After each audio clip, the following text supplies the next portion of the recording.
नमस्कार, खबर उत्तर प्रदेश में आपका स्वागत है। मैं हूं राहुल चौहान। खबरों बढ़ने से पहले एक नजर आज की हेडलाइंस पर।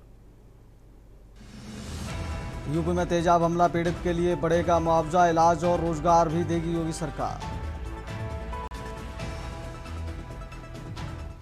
राम मंदिर चढ़ावा चोरी मामले में आरएमओ अर्जुन देव का ट्रांसफर, 1600 कैमरों की निगरानी की थी जिम्मेदारी। रामलला के दर्शन से पहले कांग्रेस प्रदेश अध्यक्ष Ajay Rai house arrest, police की पार्टी नेताओं संग बातचीत जारी। यूपी के बिजली उपभोक्ताओं को जुलाई माह से 4.43% कम देना होगा बिल, वापस मिलेगा 2000 करोड़ रुपए। गंगा एक्सप्रेसवे पर एसटीएफ की बड़ी कार्रवाई, बिहार या जा रही चंडीगढ़ की 142 पेटी शराब पकड़ी। यूपी में 24 घंटे में 4 डिग्री गिरा पारा, मौसम विभाग ने जारी किया ऑरेंज अलर्ट।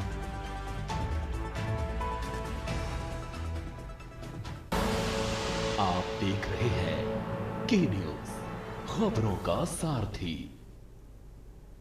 सीधा लेकर चलते हैं खबरों के विस्तार में। बड़ी खबर अयोध्या से। राम मंदिर दान मामले में बड़ी कार्रवाई, आरएमओ अर्जुन देव का गोरखपुर तबादला। 17 वर्षों से अयोध्या में तैनात थे अर्जुन देव।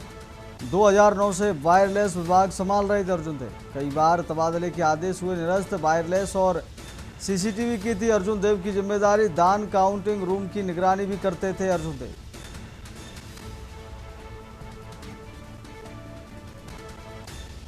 दो 2009 से वायरलेस विभाग संभाल रहे थे अर्जुन देव।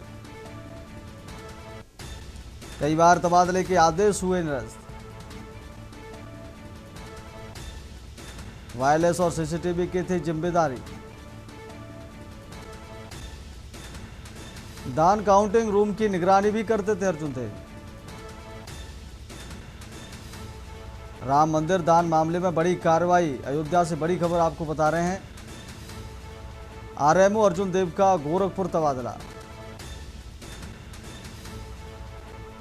17 वर्षों से अयोध्या में तैनात थे अर्जुन देव। 2009 में वायरलेस विभाग संभाल रहे थे अर्जुन देव। 2009 से वायरलेस विभाग संभाल रहे थे अर्जुन देव। कई बार तबादले के आदेश हुए निरस्त। अगली खबर का रुख कर लेते। खबर बाराबंकी से, जहां टिकैत नगर क्षेत्र के पंचायत सहायक पद पर कार्यरत एक युवक ने दावा किया है कि गुजरात के सोमनाथ मंदिर में दर्शन करने को लेकर उसे कथित तौर पर धार्मिक आधार पर धमकाया जा रहा है। यही नहीं, धमकियां देने के बाद गांव पहुंचने पर उस पर हमला भी किया गया। हमले में घायल युवक ने पुलिस अधीक्षक से शिकायत कर आरोपियों पर कार्रवाई कराने की मांग की है। पुलिस के अनुसार शिकायत के आधार पर मुकदमा दर्ज कर लिया गया है। शुरुआती जांच में पूरा मामला आपसी विवाद या स्थानीय राजनीति से प्रेरित होने की आशंका प्रतीत हो रही है। पुलिस का कहना है कि सभी पहलुओं की जांच के बाद साक्ष्यों के आधार पर आगे की कार्रवाई की जाएगी।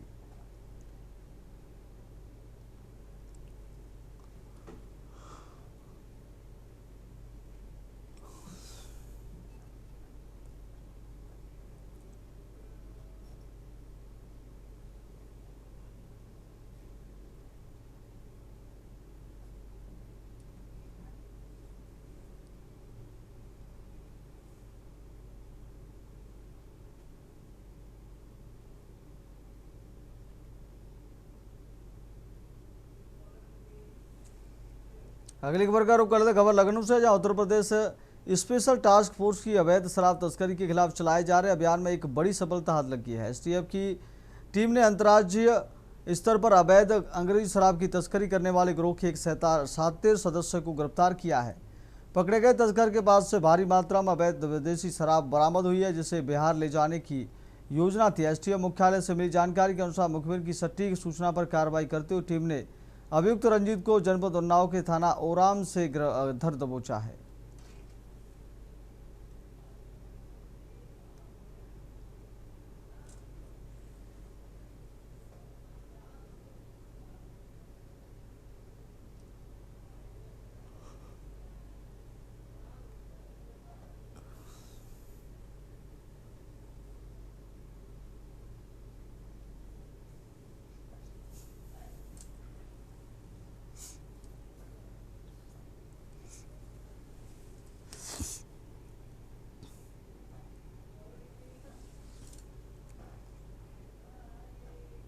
अगली खबर का रुख करें तो खबर एटा से, जहां पटियाली थाना क्षेत्र के अशोकपुर के पास माधवानंद इंटर कॉलेज कसेला जेथरा में कार्यरत कनिष्ठ लिपिक राहुल पांडे का कार से शव बरामद होने से सनसनी फैल गई।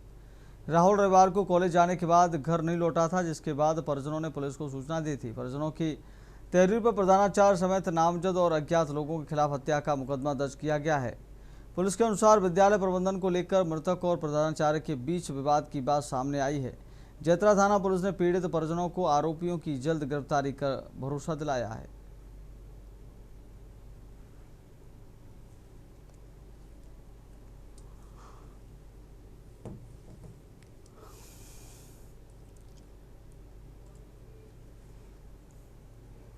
अगली खबर की रुख कर लेते हैं। जब मथुरा से जहां राजधानी लखनऊ में हुए अग्निकांड के बाद मथुरा वृंदावन में होटल और गेस्ट हाउसों के एहतियातन जांच अभियान को लेकर होटल कारोबारियों के प्रतिनिधिमंडल ने सिटी मजिस्ट्रेट अनुपम मिश्रा से मुलाकात की।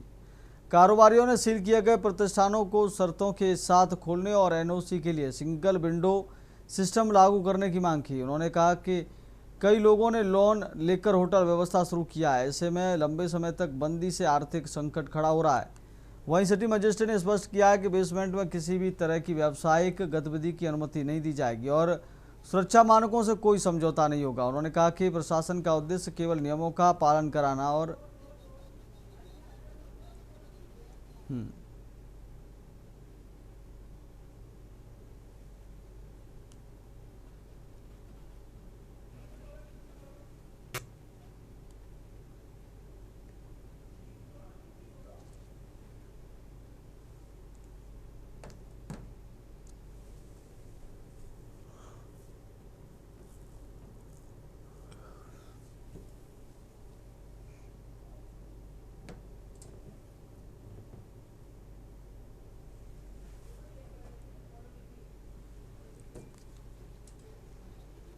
अगली खबर का रुख करते खबर फिरोजाबाद से, जहां टूंडला रेलवे स्टेशन पर पार्किंग को लेकर लोकहित संघर्ष संगठन ने विरोध जताते हुए रेलवे मुख्य यातायात प्रबंधक के नाम ज्ञापन सौंपा। संगठन के अध्यक्ष डॉक्टर संजय प्रताप सिंह के नेतृत्व में पदाधिकारियों ने पार्किंग में कथित अवैध वसूली का आरोप लगाते हुए यात्रियों और वाहन चालकों के उत्पीड़न पर नाराजगी जताई।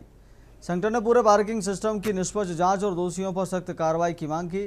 साथ ही चेतावनी दी कि 1 सप्ताह में समाधान न होने पर शांतिपूर्ण धरना प्रदर्शन का विरोध जताया जाएगा।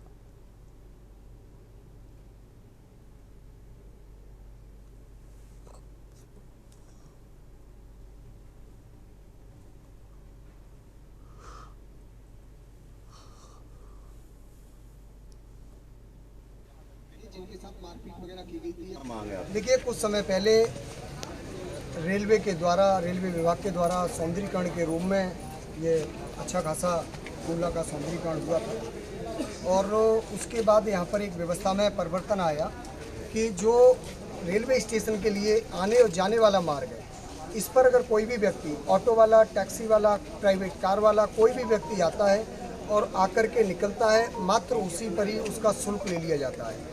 और शुल्क ऑटो का अलग है, 35 रुपये ऑटो का है, कार का है 50 रुपये, इस तरह से टैक्सी का है।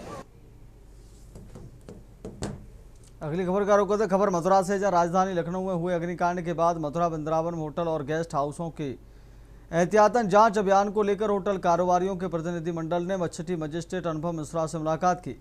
कारोबारियों ने सील किए गए प्रतिष्ठानों को शर्तों के साथ खोलने और एनओसी के लिए सिंगल विंडो सिस्टम लागू करने की मांग की। उन्होंने कहा कि कई लोगों ने लोन लेकर होटल व्यवस्था शुरू किया है, ऐसे में लंबे समय तक बंदी से आर्थिक संकट खड़ा हो रहा है। वहीं सिटी मजिस्ट्रेट ने स्पष्ट किया कि बेसमेंट में किसी भी तरह की व्यावसायिक गतिविधि की अनुमति नहीं दी जाएगी और सुरक्षा मानकों से कोई समझौता नहीं होगा। उन्होंने कहा कि प्रशासन का उद्देश्य केवल नियमों का पालन कराना है और श्रद्धालुओं व पर्यटकों की सुरक्षा सुनिश्चित कराना है।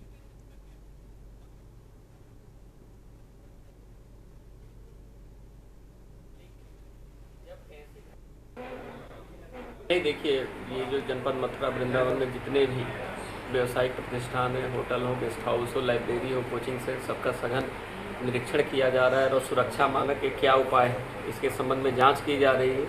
वृंदावन के कुछ व्यापारीगण आए हुए थे जिनकी कुछ एप्रीहेंशंस थे कि कुछ उनको समय प्रदान किया जाए, उसके बाद जिसमें वो अपने सुरक्षा मानकों को पूर्ण कर लेंगे, उसके संबंध में एक सुगत वार्ता हुई है। एमबीडी और बाकी संयुक्त टीमों को भी लगाकर जो भी जिनकी शिकायतें उनको सुनकर के उनका निस्तारण कराया। अगली खबर का रुख करते खबर बुलंदशहर से, जहां खुर्जा नगर थाना पुलिस ने वाहन चोर गिरोह का खुलासा करते हुए 6 आरोपियों को गिरफ्तार किया है। पुलिस ने आरोपियों के कब्जे से चोरी की 9 बाइक और 6 मोबाइल फोन बरामद किए। बीती रात हुए एनकाउंटर में घायल रोहित और उसके साथी कपिल से पूछताछ के बाद गिरोह के अन्य सदस्यों की पहचान हुई, जिसके बाद हर्ष, कुणाल, मोहित और करण को भी गिरफ्तार किया गया है। पुलिस के अनुसार गिरोह के सदस्य नोएडा, गाजियाबाद, बुलंदशहर और अलीगढ़ से बाइक चोरी और लूट की घटनाओं को अंजाम देते थे।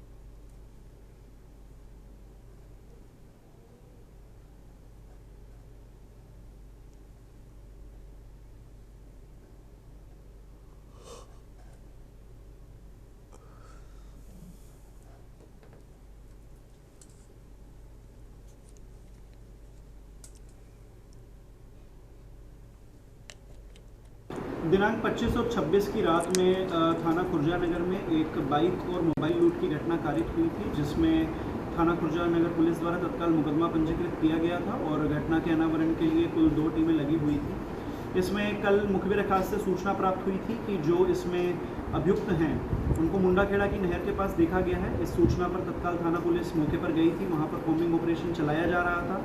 चेकिंग के दौरान एक संदिग्ध बाइक उनकी ओर आ रही थी, जिसको रुकने का इशारा किया गया तो वो बाइक को मोड़कर भागने लगे और पुलिस पर उन्होंने फायरिंग कर दी, जिसमें आत्मरक्षार्थ पुलिस द्वारा भी फायर किया गया, उनका पीछा किया गया, जहां पर एक अभियुक्त के पैर में गोली लग गई। अगली खबर का रुख करें तो उत्तर प्रदेश के बादा जिले में एक किसान के रहस्यमय ढंग से लापता होने का मामला तूल पकड़ता जा रहा है।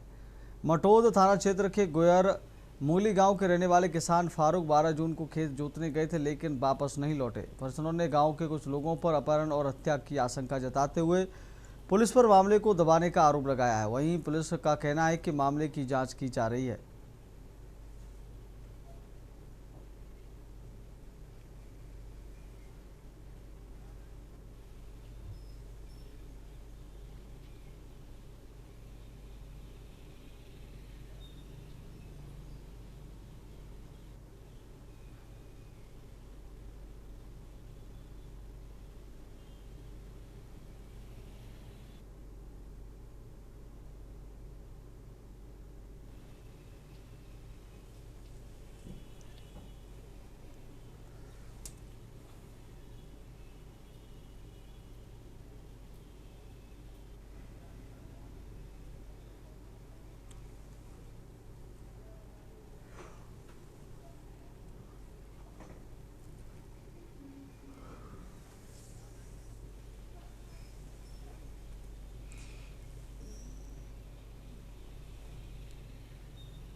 टाइम फीमा नाम है। कहाँ से आए हैं? ग्राम गोयरा मुंगली से, थाना कौन सा लगता है? मटौन से।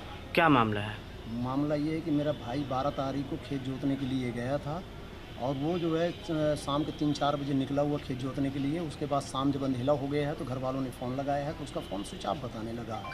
तो फिर रिश्तेदारों को जो है शंका हुई, हमने फ़ोन करके रिश्तेदारों को बताया। फिर वहाँ लोग गए हैं, फिर पुलिस को जो है वहाँ कंप्लेन करी है। तो पुलिस जो है गई है तो कहीं पे जूते मिले हैं, तो कहीं पे तहमत मिली है, तो कहीं जूता मिला है, कहीं मोबाइल मिले हैं, इस तरीके से मिला है। और आज तक मेरे भाई को कोई पता खैर खबर नहीं है। अब मुझे शंका है कि मेरे दुश्मनी जो है, दुश्मनों के अलावा किसी ने को कोई नुकसान नहीं पहुंचा है, सिर्फ दुश्मनों को मुझे वो है कि उन्हीं लोगों ने नुकसान पहुंचाया मेरे भाई को। क्या नाम भैया आपका? शाहरुख नाम है भैया। कहाँ से आए हैं? गोयरा मुंगली जिला बांध। थाना कौन सा लगता है? मटौन। क्या मामला लेकर आए हैं? मामला ये है कि सर हमारा पिताजी गए थे 3:30 बजे 4 बजे के बीच में खेत जोतने 12 तारीख को।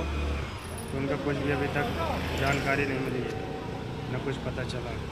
क्या कोई दुश्मनी या पुरानी रंजिश वगैरह? 4 दशक से हमारी दुश्मनी चल रही थी। हमारे जो दुश्मन हैं अतीक और उबैद बौरा, उन्हीं लोग से हमारी रंजिश चल रही है। अगली खबर का रुख करते जनपद ललितपुर में कलेक्ट्रेट परिसर में झांसी ललितपुर सांसद अनुराग शर्मा की अध्यक्षता में आज दिशा की मीटिंग आयोजित की गई, जिसमें जनपद के सभी जनप्रतिनिधि एवं प्रशासनिक अधिकारी मौजूद रहे। सांसद अनुराग शर्मा ने प्रमुख तौर से मीडिया को बताया कि जनपद में बिजली की चिंता को लेकर 7 सब स्टेशन प्रस्तावित थे, जिसमें 4 सब स्टेशन की राशि प्राप्त हुई, उसमें 1 बनकर तैयार हो चुका है, 3 और बनाए जाने हैं।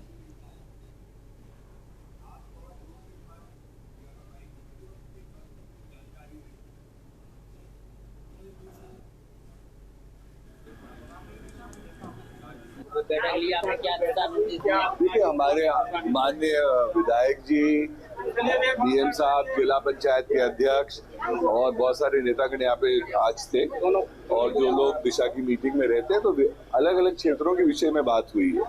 2 प्रमुख काम है हमारे।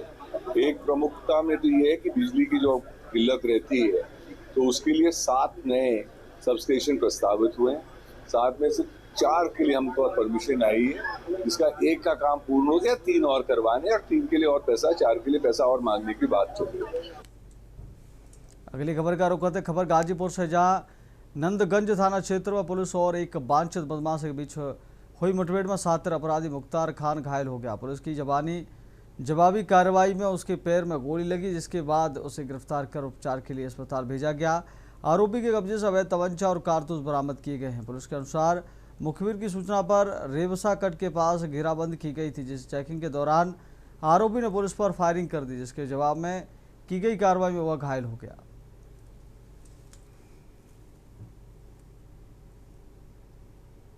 आज दिनांक 28/6/2026 को थानाध्यक्ष बिरनो मैकोट संदिग्ध अपराधियों व वाहन की चेकिंग कर रहे थे कि तभी मुखबिर द्वारा सूचना मिली कि पलिया गांव की तरफ से पिकअप पर कुछ गौवंश बछड़े लाद कर जरगो होते हुए हाईवे पर ले जा रहे हैं कुछ लोग। इस सूचना पर थानाध्यक्ष बिरनो मै फोर्स जरगो से पलिया की ओर चल दिए। वह जैसे ही पलिया हनुमान मंदिर के पास पहुंचे तो पुलिस की गाड़ी देखकर पिकअप गाड़ी सड़क पर छोड़कर 3 गौ तस्कर पुलिस पार्टी पर फायर करते हुए भागने लगे। जवाबी फायरिंग में पशु तस्कर सिराज पुत्र मंसूर खान निवासी ग्राम नोनहरा थाना नोनहरा के दाहिने पैर में गोली लगी है, जिसे प्राथमिक उपचार हेतु CHC बिरनो भेजा गया है तथा अन्य 2 अपराधी जिनका नाम संतोष राजभर दिलमोहन राठौर को मौके पर पकड़कर गिरफ्तार कर विधिक कार्रवाई की जा रही है।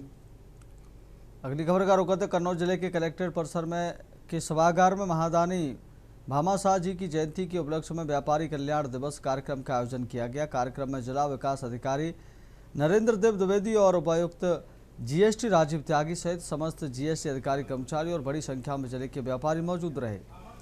कार्यक्रम की शुरुआत भामाशाह जी की प्रतिमा पर पुष्प अर्पण कर हुई। वहीं कार्यक्रम में उस समय से कर देने वाले करदाताओं को सम्मानित किया गया। दानवीर भामाशाह जी की जयंती के अवसर पर व्यापारी कल्याण दिवस आयोजित किया गया है, जिसमें जो हमारे विशिष्ट ज़्यादा कर देने वाले जो करदाता हैं तो उनको सम्मानित किया गया है।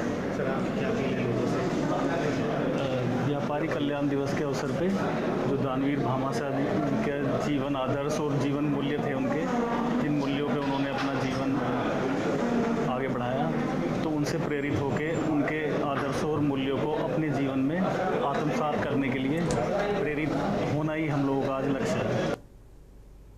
अगली खबर का रुख करते मुख्यमंत्री योगी आदित्यनाथ ने मंच से मुरादाबाद पर बोलते हुए कहा कि आज से 9 साल पहले का मुरादाबाद उपद्रव, कर्फ्यू और अव्यवस्था के लिए जाना जाता था, लेकिन आज का मुरादाबाद गुरु जंबेश्वर के लिए जाना जा रहा है। अखिलेश यादव पर बोलते हुए कहा कि अखिलेश 12 बजे सोकर उठते थे, 1 बजे तैयार होते और 3 बजे दोस्तों के साथ बैठते थे। महफिल जो जमती थी वो जमी ही रह जाती थी। बड़े घर में पैदा हुए थे, जो योजना 100 करोड़ में बन सकती थी उसकी DPR 500 करोड़ की बनती थी। मंच पर बोलते हुए मुख्यमंत्री योगी आदित्यनाथ ने कहा कि देख सफाई बिटिया घबराई का नारा दिया। उत्तर प्रदेश के लगी हुई है, उनका सहयोग कीजिए। 96 लाख MSME यूनिट आज के दिन पर यूपी के अंदर कार्य कर रहे हैं। 3.25 करोड़ नौजवान इन यूनिट में काम कर रहे हैं। कृषि के बाद सर्वाधिक रोजगार देने वाला कोई क्षेत्र है तो वह सूक्ष्म लघु मध्यम उद्यम विभाग है, MSME यूनिट है। सुरक्षा का बेहतरीन वातावरण बना तो बहनों और भाइयों, आज उसके कारण प्रदेश में निवेश आया, बड़े बड़े निवेश आ रहे हैं। अगली खबर का रुख करते प्रयागराज के होटल रेडिसन में समाजवादी पार्टी के राष्ट्रीय अध्यक्ष और पूर्व मुख्यमंत्री अखिलेश यादव ने प्रेस वार्ता को संबोधित करते हुए केंद्र और प्रदेश की भाजपा सरकार पर तीखा हमला बोला। उन्होंने कहा कि भाजपा के एजेंडे में सरकारी नौकरियां देना शामिल ही नहीं है। यही वजह है कि प्रदेश का युवा आज सबसे ज्यादा नाराज और परेशान है। उन्होंने आरोप लगाया कि भर्ती परीक्षाओं में लगातार अनियमितताएं सामने आई हैं। पेपर लीक की घटनाओं ने लाखों युवाओं का भविष्य प्रभावित किया है और सरकार युवाओं की उम्मीदों पर खरी नहीं उतर पाई है।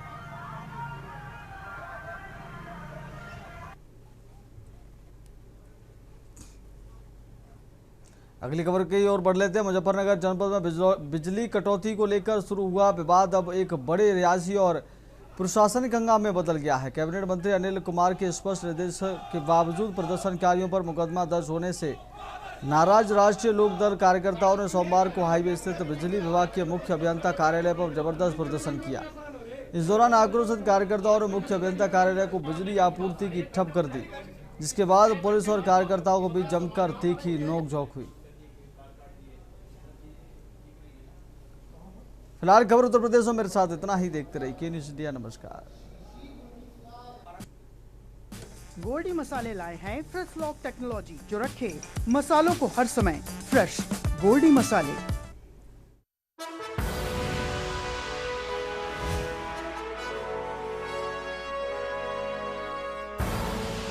आप देख रहे हैं के न्यूज़, खबरों का